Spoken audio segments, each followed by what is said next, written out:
In this video, I'm going to share 20 things that I think you probably don't know about Black Ops 6 Zombies, including a way to one-shot abominations even up to and past round 35. Let me know in the comments which ones of these were a surprise to you, and let me know if you've got any other ideas for a future episode of this. If you enjoyed the video, don't forget to like and subscribe, and let's get started. Number 1, not all zombies are born equal. Most zombies have orange eyes and they're worth around 100 essence, a little bit more if you get a headshot. Purple-eyed zombies spawn when you're doing trials or some of the Easter egg objectives, and they're terrible. They're cheap zombies, they're only worth 10 essence, don't waste a double points on them. They do count towards camo progress though. Number 2, if you need a particular power-up, there's one of each hidden on both zombies maps. They're hard to see, but they do always spawn in every game in the same place, and they can be super useful in a pinch. Number 3, contrary to what some people have been saying, there is a fire sale power-up in the game, but they only start dropping from zombies when you've used the mystery box enough that it moves to another location. I think lots of people just haven't used the mystery box, so haven't seen that this does drop in game, but you have to do that first. Number 4, you can find the location of the mystery box and the trials machines by using the lights in the sky.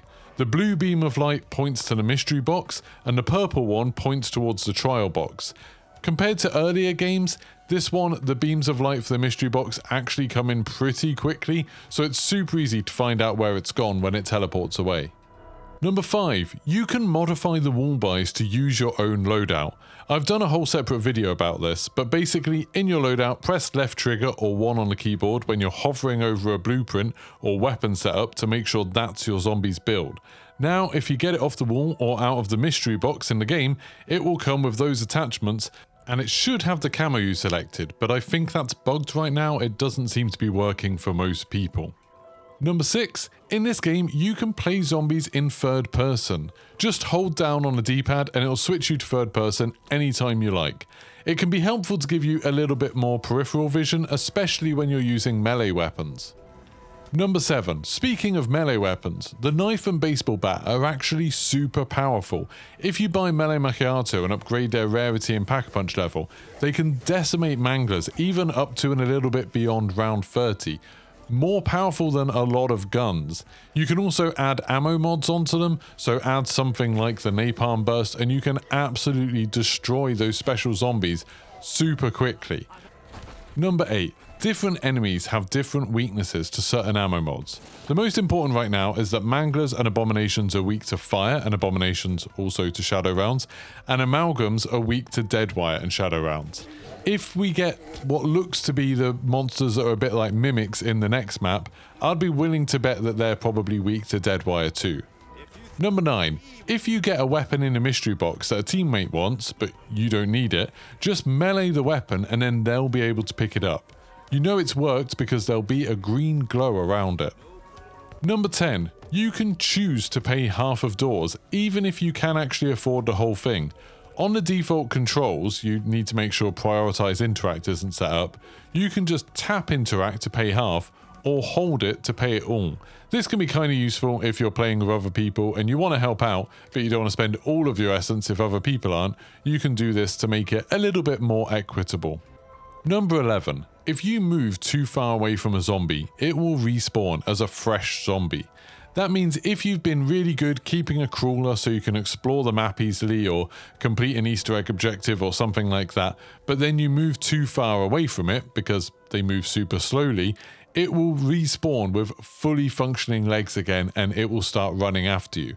This seems particularly irritating in this game, maybe because Terminus is so big or because you can get around Liberty Falls so quickly, but it feels like the range at which zombies will respawn is super short now, and this includes special zombies. They thankfully don't respawn with all of their health back or anything like that, but they will just kind of despawn and disappear when they're surprisingly close to you, and then they'll reappear at one of the zombie holes.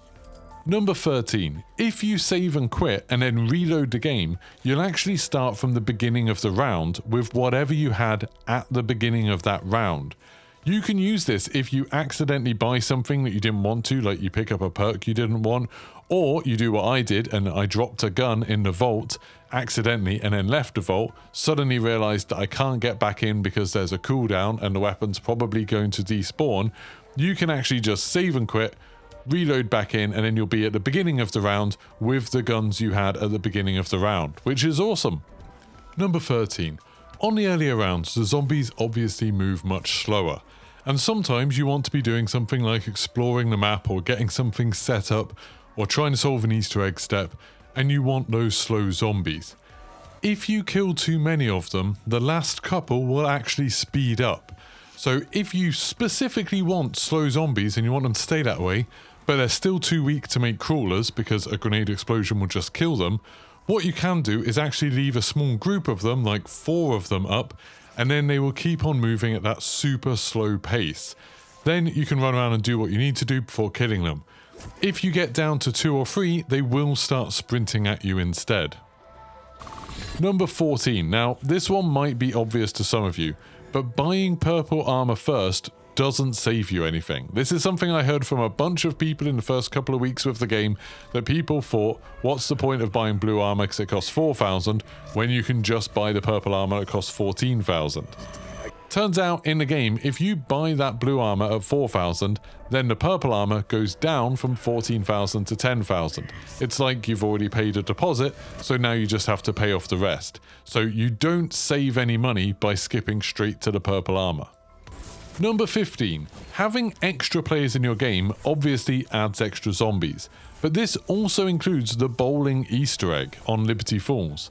So if you go into the bowling Easter egg and you're by yourself, there won't be that many zombies, which can make it quite hard to get lots of zombies in one hit.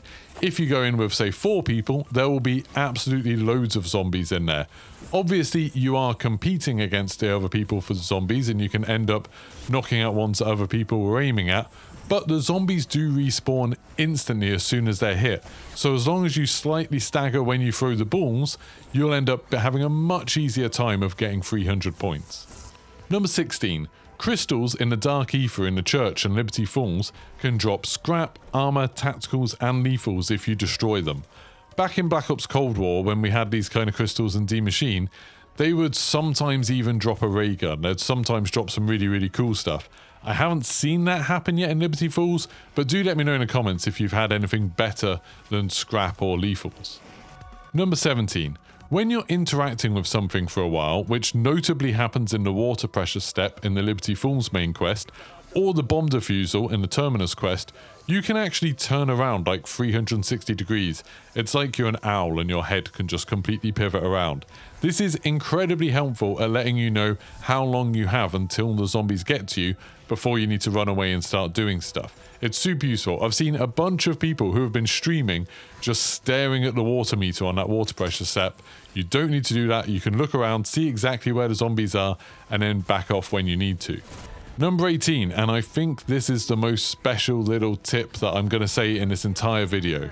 Abominations are tough, right? Abominations are really hard to kill. They don't open their mouth enough. Well, if you equip the shadow rounds and you have the augment that lets them affect elite enemies, you can actually one-shot abominations. And I don't know what's the maximum round for this, but I've done it up to round 35 and it still worked, where one bullet, as long as it triggers that shadow round effect, will actually one-shot them. It sort of teleports them and then they drop out of the sky, and I guess because they're so heavy, they hit the ground with a lot of force and they just disintegrate, they just die. It looks like it does 1,000,000 damage, or maybe it's 100,000, I haven't counted all the zeros. But it does a huge amount of damage, and this is super useful to deal with abominations. Because of the way the shadow rounds work, you don't even need to shoot them in the mouth, so you can just pepper them with shots and get it.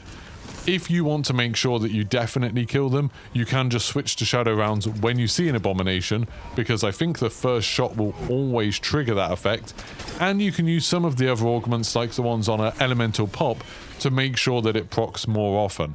This is now just how I deal with abominations, and it is unbelievably useful. Number 19. Wall buy rarity increases as the game goes on.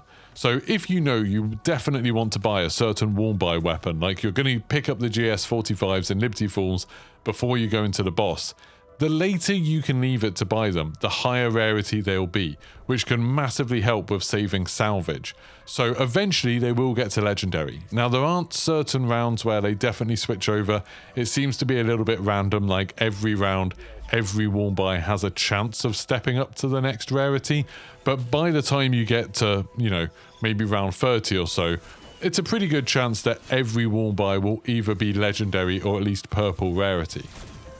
And number 20, you can turn off Pack-a-Punch changing the camo on your gun. Lots of people don't like that Liberty Falls Pack-a-Punch camo that makes your gun look like it's covered in baked beans. And now Zombies has its own camo grinds. You might want to see the things that you've unlocked. You might actually want to play with them. So to turn these off, just go into interface settings, and you can do this in the middle of a game.